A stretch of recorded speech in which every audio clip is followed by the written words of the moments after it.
At my sister-in-law's wedding, my innocent 6-year-old daughter was looking at the wedding ring, and as soon as she saw her, she lost it and yelled, "You and your mom are both thieves." When my daughter denied it, she lost her temper and grabbed a heavy vase, striking it hard on my daughter's head. My daughter's painful screams filled the room. As I rushed to protect her, my mother pinned me down and said, "Just wait and watch." Then something even worse happened, a catastrophe that wiped out all. The spring air smelled of jasmine and freshly cut grass as we arrived at the Riverside estate, where my brother-in-law Todd's wedding to Melanie was about to take place. My daughter Emma clutched my hand, her white dress spotless, her hair braided with tiny flowers I'd woven in that morning. She'd been excited for weeks about being around the wedding festivities, asking endless questions about ceremonies and celebrations. I should have listened to my instincts. The moment we walked through those ornate doors, something felt wrong. My mother-in-law Patricia stood near the entrance, her lips pressed into a thin line when she saw us. She'd never warmed to me, despite my 15 years of marriage to her son Marcus. But the coldness in her eyes that day carried a weight I couldn't quite identify. The ceremony space was breathtaking. White roses cascaded from every surface, and crystal chandeliers caught the afternoon light streaming through floor-to-ceiling windows. Emma gasped at the beauty of it all, her 6-year-old wonder making her eyes shine. She'd always been a gentle child, thoughtful beyond her years, the kind of kid who brought home injured butterflies and cried over sad movies. Marcus had gone to help Todd with some last-minute groomsmen duties, leaving Emma and me to find our seats. The venue was filling quickly with guests dressed in their finest. I recognized some family members, gave polite nods to others I'd met at various gatherings over the years. Patricia held court near the front, surrounded by relatives who hung on her every word. Emma tugged on my sleeve. "Mommy, can I look at the decorations up close?" "Stay where I can see you," I said, smoothing her hair. She wandered toward a display table near the ceremony arch, her small fingers careful not to touch anything. Melanie Keating appeared from a side room, resplendent in her wedding gown. Layers of silk and lace caught the light as she moved. She was beautiful, I had to admit, even though I'd always found her somewhat cold during family dinners. Her mother Barbara walked beside her, adjusting the veil, whispering things that made Melanie's expression harden. Emma had drifted closer to where the wedding ring sat on display atop a velvet cushion near the gift table, part of some elaborate presentation Melanie had insisted on for pre-ceremony photos. My daughter wasn't touching anything, just looking with that innocent curiosity children have. The rings glittered under the spotlight, obviously expensive pieces that probably cost more than my car. Everything happened so fast. Melanie's eyes locked onto Emma, and her face transformed. The bride crossed the distance between them in seconds, her voice shrill enough to silence the murmuring guests. "You and your mom are both thieves." The accusation hung in the air like poison. Emma stumbled backward, confusion and fear flooding her features. She shook her head frantically, her small voice barely audible. "I didn't touch anything. I was just looking." I was already moving, my heart hammering against my ribs. But Melanie had descended into some kind of fury I couldn't comprehend. Her hands grabbed the decorative vase from a nearby pedestal, a massive crystal thing that must have weighed 10 pounds. Time seemed to slow as she raised it high. "You're just like your mother," Melanie shrieked. The vase came down hard. The sickening crack of crystal against Emma's skull echoed through the venue. My daughter's screams tore through me like knives. Blood bloomed across her white dress, spreading fast, too fast. She crumpled, her small body hitting the marble floor. I was running, my legs barely keeping up with my desperation to reach her. But arms locked around me from behind, surprisingly strong despite their age. My mother-in-law had me pinned, her fingers digging into my shoulders hard enough to bruise. Within seconds, Marcus's Uncle Stephen and Cousin Rachel moved to help restrain me, forming a wall of bodies. "Just wait and watch," Patricia hissed in my ear, her voice carrying a satisfaction that made my blood run cold. "Let me go," I screamed, thrashing against her grip. "My daughter is hurt." But Patricia's hold was unbreakable with the others helping her, and to my horror, more family members had moved to block my path as well. Marcus's Uncle Stephen tightened his grip on my arm while his cousin Rachel pressed against my other side, effectively trapping me. People I'd shared holiday meals with now formed a human barrier between me and my bleeding child. Emma's screams had turned to whimpers. Blood pooled beneath her head, dark against the white marble. My vision blurred with tears and rage, my throat raw from shouting. How was this happening? Why wasn't anyone helping her? Barbara stepped forward then, Melanie's mother, her face twisted with something ugly. She reached down and grabbed Emma's small wrist, yanking my semi-conscious daughter upward. Emma cried out weakly, her legs unable to support her weight. She tried to steal the wedding ring, Barbara announced loudly to the assembled guests. We all saw it. This little thief was going to ruin my daughter's special day. The lie was so brazen, so absurd, that I couldn't even form words at first. Emma had been looking, just looking, her hands at her sides the entire time. But Barbara was nodding to several people I didn't recognize, and they were nodding back, confirming her false story. She's 6 years old. I finally managed to scream. And she's bleeding. Someone call an ambulance. No need, Patricia said calmly, her breath hot against my ear. We're handling this our way. Marcus appeared then, pushing through the crowd. For one blessed moment, I thought he'd help us. He'd see the insanity of what was happening and protect his daughter. But when he reached Emma's side, he didn't scoop her up or demand medical attention. Instead, he looked at his mother, and I saw something pass between them. Is it true? He asked quietly. Did Emma try to take the ring? My heart shattered. Marcus, no. She didn't do anything. Melanie attacked her for no reason. Look at her head. My husband's face had gone blank, that expression he wore when he'd already made up his mind about something. He looked at me that same way whenever I questioned his mother's interference in our marriage, whenever I suggested we needed boundaries with his family. My mother says Emma was reaching for it, Marcus said, his voice flat. Multiple people saw her. That's a lie. I was sobbing now, still fighting against Patricia's grip. Let me go to my daughter. Then Melanie did something that would haunt me forever.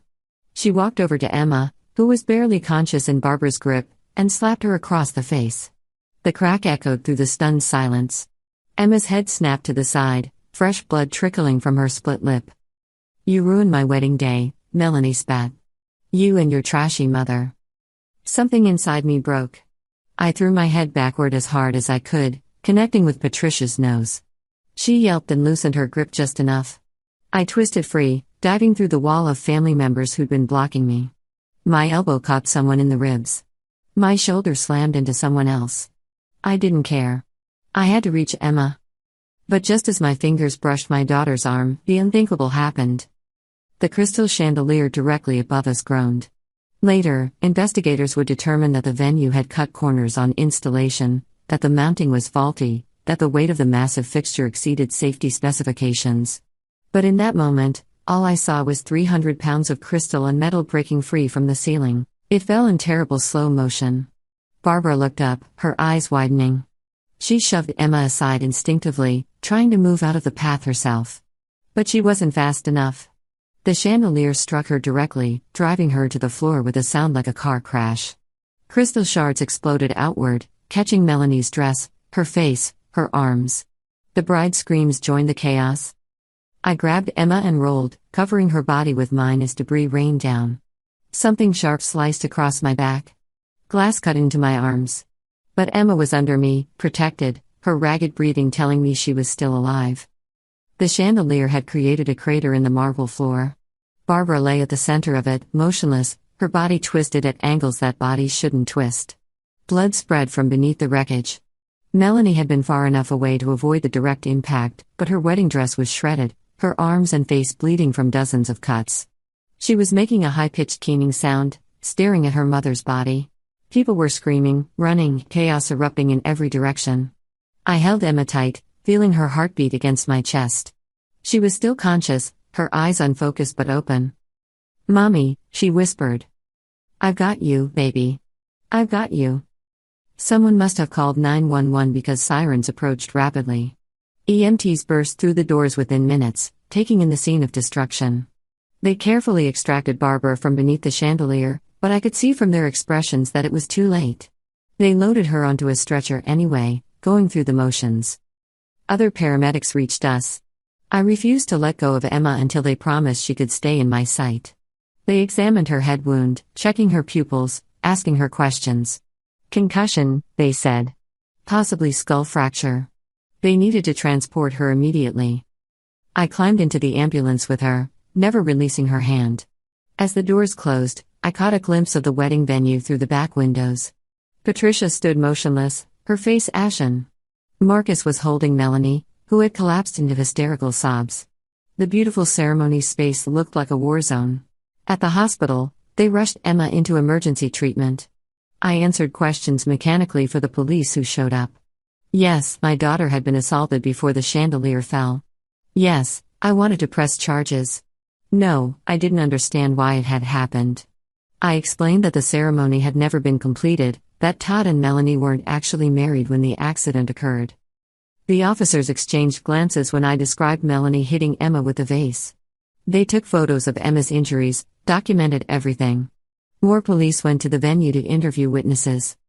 Emma needed 12 stitches where the vase had split her scalp.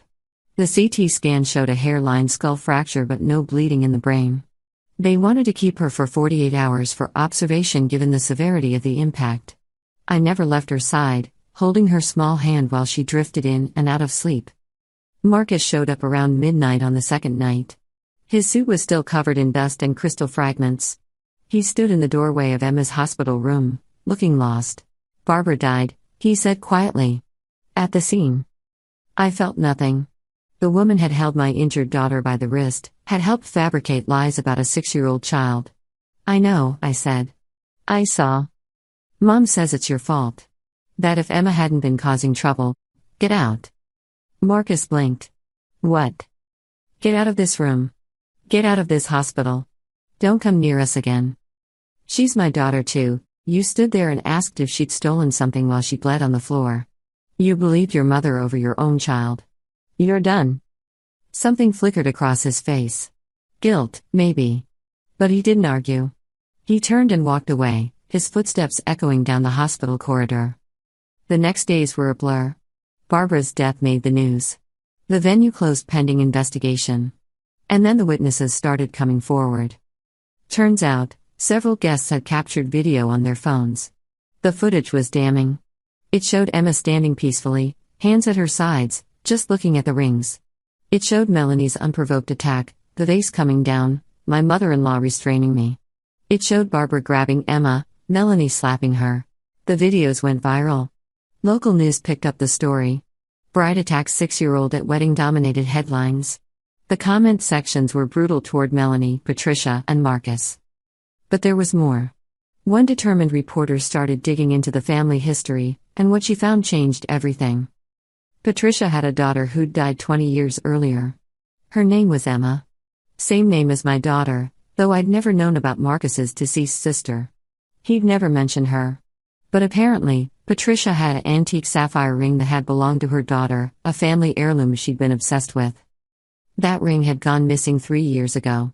Patricia had accused me of stealing it, though she'd never had proof. The accusation had caused a massive family rift. I'd been devastated, knowing I'd never touched the ring, unable to prove my innocence. Patricia had turned much of the family against me, spreading whispers about my character. Now, the reporter had uncovered that Melanie had been seen wearing a distinctive sapphire ring in her engagement photos. A ring that matched the description of Patricia's missing heirloom exactly. The reporter confronted Melanie with the evidence. Under pressure, the story came out. Barbara had stolen the ring during a family gathering, recognizing its value. She'd given it to Melanie, who'd had it reset into her wedding set. The pair had been terrified. Emma, my Emma, had somehow recognized it while looking at the rings on display. Their panicked reaction had been to deflect, to create a scene, to make my daughter look like the guilty party. The theft accusation against Emma had been pure projection, a desperate attempt to avoid their own exposure. The confession destroyed what was left of Patricia's world. Her friend Barbara was dead. Her new daughter-in-law was exposed as a thief and child abuser. The ring she treasured as her dead daughter's memory had been stolen by people she'd welcomed into her family. Melanie was arrested and charged with assault with a deadly weapon against a minor. The district attorney threw the book at her. The video evidence made the case airtight. Her lawyer tried to argue that the trauma of the chandelier accident had affected her judgment, but the timeline didn't support it. She'd attacked Emma before the accident. The weeks following the hospital stay were a special kind of hell. Emma came home with strict instructions about monitoring for any concerning symptoms like persistent vomiting, confusion, or severe headaches. I kept a close watch on her those first few days, documenting everything the doctors had told me to look for. During the day, While Emma rested on the couch with her favorite stuffed animals, my phone never stopped buzzing. Marcus's family members called with their opinions. His Aunt Carol insisted I was overreacting, that accidents happen at weddings. His cousin Mike suggested I was using the situation for attention. The audacity of their accusations made me want to throw my phone through a window. Then Patricia herself called. I almost didn't answer, but something made me pick up. "This is all very unfortunate," she began, her voice carrying that familiar condescending tone. But Emma really shouldn't have been unsupervised near valuable items. My grip on the phone tightened until my knuckles went white. "Your future daughter-in-law bashed my child's head in with a vase. Barbara grabbed her while she was injured and bleeding. You held me down while my daughter screamed. There is no world where any of that is Emma's fault. Children need to learn boundaries," Patricia continued as if I hadn't spoken. "And frankly, after you stole my Emma's ring 3 years ago, I'm not surprised your daughter would." I hung up. My hands were shaking so badly I had to set the phone down. Emma looked up from her coloring book, concern in her eyes despite her own pain. "Mommy okay?" I forced a smile and went to sit beside her. "Mommy's fine, sweetheart. How are you feeling?" "Head hurts," she admitted quietly. "And I keep seeing the angry lady." That night, Emma woke up screaming. I rushed to her room to find her tangled in her sheets, crying hysterically. "She's coming. She's going to hit me again." I held her while she sobbed, rocking her like I did when she was a baby. This became our new routine. Every night, sometimes multiple times, Emma would wake in terror. The pediatrician prescribed therapy sessions and warned me about PTSD in young children. The police investigation was moving forward. Detective Sarah Morrison was assigned to Emma's assault case. She came to our house a week after we returned from the hospital, a woman in her 40s with kind eyes and a no-nonsense demeanor. "I've watched the videos," she said, sitting across from me at the kitchen table while Emma napped upstairs. "Multiple angles from different guests. What happened to your daughter was clearly assault. But I need to understand why." I told her everything. The missing ring from 3 years ago. Patricia's accusations against me. The family dynamics, the coldness, the way I'd always been treated as an outsider. Detective Morrison took notes, her expression growing more troubled. "The thing is," she said slowly, "Melanie's story keeps changing. First she said Emma was reaching for the ring. Then she said Emma had already touched it. Now her lawyer is claiming Emma said something threatening. Emma is 6 years old. She doesn't threaten people. She apologizes to furniture when she bumps into it." Detective Morrison smiled slightly at that. "I believe you. The videos support your version completely. But there's something else." She pulled out her phone and showed me a photo. "Do you recognize this ring?" It was a sapphire surrounded by small diamonds in an antique setting. My breath caught. "That's Patricia's ring. The one that went missing. The one she accused me of stealing. Melanie was wearing it in her engagement photos. We're looking into how she obtained it." After Detective Morrison left, I sat in the quiet house and felt the pieces clicking together. The rage in Melanie's eyes when she saw Emma near the wedding rings. The panic. The desperate accusation. They thought Emma had recognized it somehow. They'd lashed out to deflect attention. But Emma was 6. She'd only been 3 when the ring went missing. She wouldn't have recognized it. She'd just been a curious child looking at something sparkly. Marcus showed up that evening, letting himself in with his key. "I'd been meaning to change the locks. We need to talk," he said. "No, we don't." I was folding Emma's laundry, keeping my hands busy so I wouldn't do something I'd regret. "She's my daughter too, Claire. I have rights." I set down the tiny shirt I'd been folding and looked at him directly. "You stood there while she bled. You asked if she'd stolen something. You believed everyone except your own child." His jaw tightened. "Mom said she saw. Your mom is a liar. Melanie is a thief and an abuser. Barbara is dead because karma is real. And you're a coward who chose his toxic family over his daughter. That's not fair." "Fair?" My voice rose despite my efforts to stay calm. "Fair would have been you defending Emma. Fair would have been you getting her medical attention immediately. Fair would have been you believing your wife when she told you the truth." Marcus ran his hands through his hair, a gesture I'd once found endearing. Now it just irritated me. Everything happened so fast. The chandelier fell, Barbara died, everyone was screaming. Before the chandelier, I interrupted. All of this happened before. You failed Emma before Barbara died. Don't use that tragedy to excuse what you did. He had no answer for that. After a long silence, he asked, "Can I see her?" She has nightmares about the wedding. About being hit. About people grabbing her. Do you really think seeing you will help? The pain on his face was almost satisfying. Almost. But mostly I just felt empty. 15 years of marriage, and I'd never truly known this man. He'd always be his mother's son first. I'll have my lawyer contact yours, I said quietly. Please leave your key when you go. He left it on the kitchen counter. I listened to his car pull away, then went upstairs to check on Emma. She was awake, sitting up in bed. Was that Daddy?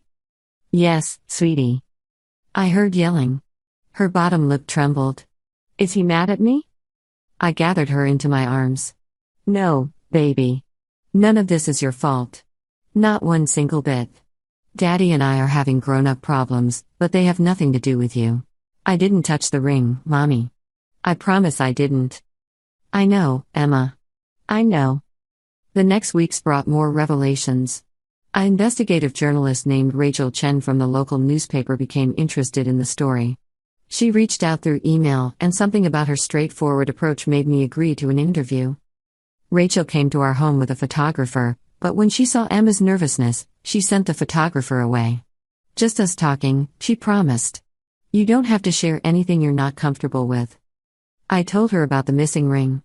About Patricia's accusations 3 years ago. About how I'd been ostracized from family events, whispered about, treated like a criminal despite never being charged with anything. Here's what I don't understand, Rachel said, her pen poised over her notebook.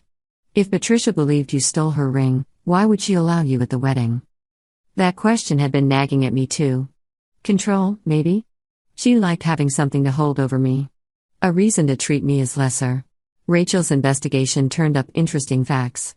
She found out that Barbara had filed for bankruptcy 5 years ago. That she'd been drowning in debt from a failed business venture. That suddenly, 2 years ago, her financial situation had dramatically improved.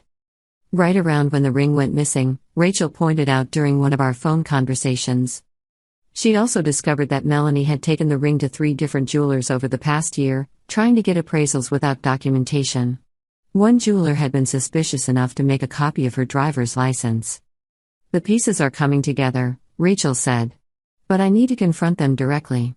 Are you prepared for the fallout when this story breaks? I'm prepared for the truth to come out. The article ran on a Sunday morning. Wedding day violence linked to stolen family heirloom, the headline read. Rachel had done her homework, documenting everything meticulously. The stolen ring. Barbara's financial troubles. The timeline of events. The assault on Emma. The tragic chandelier accident. My phone exploded. Some messages were supportive, from old friends who drifted away during my marriage, from acquaintances who'd always sensed something off about Patricia's family. But others were vicious, accusing me of profiting from Barbara's death, of manipulating the narrative, of coaching Emma to lie. The worst came from Marcus's cousin Jennifer, who posted on social media, "Claire is using her daughter to destroy our family. Barbara's death wasn't enough for her. She won't be happy until we're all ruined." I documented everything. Screenshots, saved voicemails, recorded threats. My lawyer, a sharp woman named Diane Foster who specialized in family law, told me to keep records of all harassment. "You're building a custody case," Diane explained. "Every piece of evidence of their behavior strengthens your position." The preliminary hearing for Melanie's assault case took place in late summer. I had to testify, which meant reliving that day in excruciating detail. Melanie sat at the defense table in a conservative dress, her hair pulled back, looking nothing like the furious bride who'd attacked my daughter. Her lawyer, a slick man named Richard Brennan, tried to paint Emma as a troubled child who'd been caught stealing. "Mrs. Pierce, isn't it true your daughter has behavioral issues?" "No," I said firmly.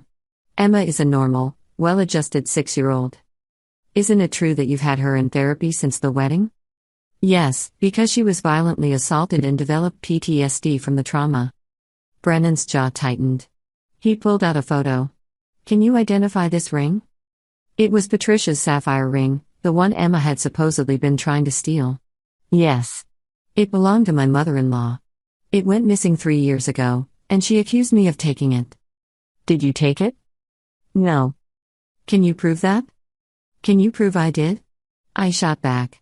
The judge gave me a warning look, but I'd made my point. The hearing ended with the judge ruling there was sufficient evidence for trial. Melanie's bail was revoked after the prosecution argued she posed a danger to witnesses, specifically Emma. She was led away in handcuffs, her facade cracking as she screamed about injustice. Todd, the groom whose wedding had ended before it truly began, was sitting in the back of the courtroom. He approached me afterward in the hallway. "I'm sorry," he said quietly. "I didn't know what she was capable of." The ceremony never even finished. We weren't legally married when everything fell apart. If I had known about the ring, about any of it. He trailed off, looking haunted. "You couldn't have known," I said, surprised to find I meant it. "They hid it well. Patricia is moving away. Leaving the state. She can't face anyone anymore." Todd glanced around as if worried about being overheard. "She told me the ring was all she had left of her daughter. She was so angry when it disappeared. And to find out that Barbara, her best friend, had taken it. And given it to Melanie. I think it broke something in her. The wedding that was supposed to bring joy just brought death and destruction." I thought about that conversation for days afterward. Patricia had lost her daughter 20 years ago, had treasured that ring as a memory, and then had it stolen by someone she trusted. In some twisted way, maybe that explained her cruelty to me, projecting her pain onto a convenient target. But it didn't excuse it. It didn't excuse any of it. Emma's therapy sessions were helping gradually. Her therapist, Dr. Nina Patel, was wonderful with children. She used play therapy, art projects, and gentle conversation to help Emma process what had happened. "She's resilient," Dr. Patel told me after one session. "Children often are. But she needs consistency, safety, and to know that the adults in her life will protect her." "Marcus wants visitation," I said. "Court ordered." Dr. Patel's expression was carefully neutral. "How does Emma feel about seeing her father?" "She's scared. She says he didn't help her when she needed him." "Then perhaps supervised visitation in a neutral location would be appropriate. Somewhere Emma feels safe. A park, perhaps. Or a family therapy setting where I could be present." The custody hearing was scheduled for 14 months after the incident, deliberately set to occur after Melanie's criminal trial concluded. Marcus's lawyer argued for joint custody, claiming I was alienating Emma from her father. My lawyer countered with the video evidence, with testimony from Dr. Patel about Emma's trauma, with the fact that Marcus had chosen his family's lives over his daughter's safety. The judge, an older woman named Helen Sawyer who'd been on the bench for 20 years, watched the wedding video with a stone face. When it ended, she removed her glasses and rubbed her eyes. "Mr. Pierce," she said, "you stood there and questioned whether your daughter, who was bleeding from a head wound, had committed theft. You did not rush to her aid. You did not demand medical attention. You believed multiple adults over your injured child. Is that correct?" Marcus's lawyer started to object, but Marcus himself spoke. "Yes, Your Honor. I did. And I regret it every day." "Regret doesn't repair damage," Judge Sawyer said coldly. "Supervised visitation only. You will complete a parenting course focused on child advocacy and protection. You will attend family therapy with your daughter, if she agrees. And you will have no contact with the family members who participated in or enabled the assault on Emma. If I find out you've exposed your daughter to Patricia Pierce or any of her relatives, you will lose all visitation rights. Am I clear?" "Yes, Your Honor." I felt Emma's hand squeeze mine. We'd won. Not completely, but enough. She was safe. She was protected. The court recognized what had happened to her. The trial for Melanie began nearly a year and a half after that terrible day, right as fall was settling in and the leaves were turning. The prosecution had a mountain of evidence, videos from multiple angles, testimony from horrified wedding guests, medical records documenting Emma's injuries, and evidence about the stolen ring. Melanie's defense strategy was bizarre. Brennan argued that she'd been suffering from wedding day psychosis, that the stress of planning the perfect day had caused a temporary break from reality. He brought in an expert witness who testified about the pressure brides face, about how it can lead to irrational behavior. The prosecutor, a formidable woman named Angela Martinez, destroyed this argument methodically. She showed evidence of Melanie's temper at other family gatherings. She presented testimony from a former co-worker who described Melanie as volatile and vengeful. She demonstrated that Melanie had been perfectly rational in her decision to hide the stolen ring in her wedding set. I had to testify again, this time in front of a full courtroom and jury. Angela walked me through the events calmly, letting me tell Emma's story without interruption. When Brennan cross-examined me, he tried to rattle me with accusations about my parenting, my marriage, my character. "Mrs. Pierce, you've benefited quite substantially from your daughter's injuries, haven't you? The venue settlement? The media attention?" "I would give every penny back to undo what happened to Emma," I said, my voice steady despite the rage burning through me. "Money doesn't heal trauma. It doesn't erase nightmares. It doesn't give back the innocence that was stolen from my daughter that day." The jury's faces told me they understood. Several jurors were parents themselves. I could see the horror in their eyes when they looked at photos of Emma's injuries. Emma herself didn't have to testify, thank God. Judge Sawyer ruled that her age and trauma made it unnecessary, especially given the video evidence. But the jury saw her medical records, heard Dr. Patel's testimony about her PTSD, understood the lasting damage Melanie had caused. The jury deliberated for 4 hours. When they returned, every one of them avoided looking at Melanie. That's when I knew. On the charge of assault with a deadly weapon on a minor, we find the defendant guilty. Melanie's face went white. Her mother wasn't there to see it. Barbara was 6 months dead, buried in a grave that Patricia refused to visit. Todd wasn't there either, having divorced Melanie the moment she was arrested. She was utterly alone. Sentencing came 2 weeks later. Character witnesses testified on Melanie's behalf, painting her as a good person who'd made a terrible mistake. But then Angela presented victim impact statements.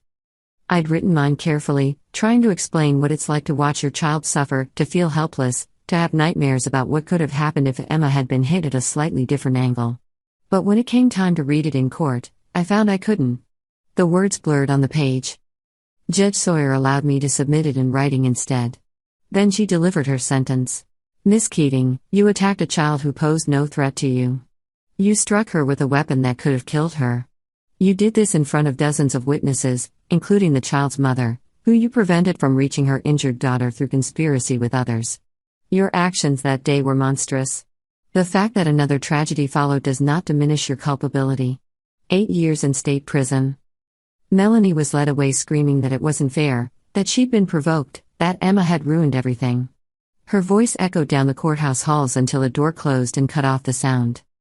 The trial was swift. Melanie was convicted and sentenced to 8 years in prison. Her lawyer's face was grim as the judge handed down the sentence, noting the particular cruelty of attacking such a young child. Patricia never apologized to me. She couldn't meet my eyes at the courthouse. The family fractured completely. Some relatives reached out to me privately, expressing their horror at what had happened.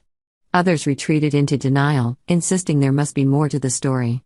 Marcus filed for divorce first, probably on his mother's advice. I didn't fight it. I counterfiled with evidence of his failure to protect Emma, his willingness to believe lies about his daughter. The custody hearing was brutal. The judge watched the video of him questioning whether Emma had stolen, watched him stand by while she suffered. Supervised visitation only, the judge declared. Until you complete parenting classes and demonstrate you can put your child's welfare first. Marcus's face crumpled.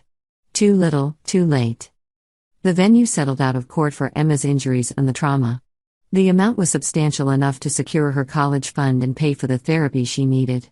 She had nightmares for months, waking up screaming about falling crystal and blood.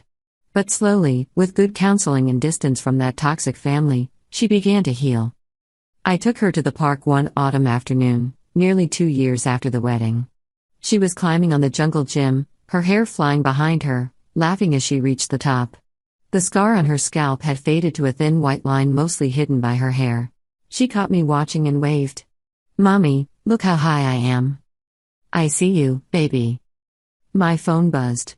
A text from Patricia's sister, Marcus's Aunt Linda. She'd been one of the few family members to reach out with genuine remorse. Patricia moved away. "Too much shame," she said. Melanie's sentence was finalized yesterday. "Todd wants nothing to do with any of them. Thought you should know." I deleted the message without responding. Their drama wasn't my concern anymore. Emma climbed down from the jungle gym and ran over, breathless and glowing. Can we get ice cream? Absolutely. As we walked toward the ice cream shop, Emma's small hand in mine, I thought about revenge. People expect it to feel satisfying, like some dramatic movie ending. But the truth is messier. Barbara was dead, and while she'd been cruel, watching someone die is never something I'd wish for. Melanie was in prison, her life destroyed. Patricia had lost everything. Marcus had lost his daughter's trust. The real victory wasn't in their destruction. It was in Emma's laugh, in her resilience, in the peaceful life we were building away from their toxicity. It was in the truth finally being exposed, in my daughter's name being cleared, in justice being served. Emma chose chocolate chip mint, her favorite. We sat on a bench outside, and she told me about a butterfly she'd seen at school, about her friend who'd shared crayons, about the book she was reading. Normal, beautiful, innocent kid things. Mommy? She looked up at me, ice cream dotting her nose. Are you happy? I wiped the ice cream away gently. When I'm with you. Always. She smiled and returned to her cone. The autumn sun was warm on our faces. Somewhere, Patricia was living with the knowledge that she'd enabled the near death of her granddaughter for the sake of pride and a stolen ring. Somewhere, Melanie was in a cell, her fairy tale wedding day having ended in blood and handcuffs. Somewhere, Marcus was trying to rebuild a relationship with a daughter who flinched when he raised his voice. But here, in this moment, Emma and I were free. The chains of that family had been broken. The truth had emerged from the wreckage. My daughter was safe, healing, thriving. The catastrophe that day had indeed wiped out everything, their lies, their manipulation, their control over our lives. From the ruins, Emma and I had built something new. Something honest. Something ours. She finished her ice cream and jumped off the bench. Can we go to the library? Sure, baby. We walked down the street together, leaving the past behind us with every step. The wedding that had nearly destroyed us had instead set us free. Justice had been served, not through my revenge, but through the simple exposure of truth.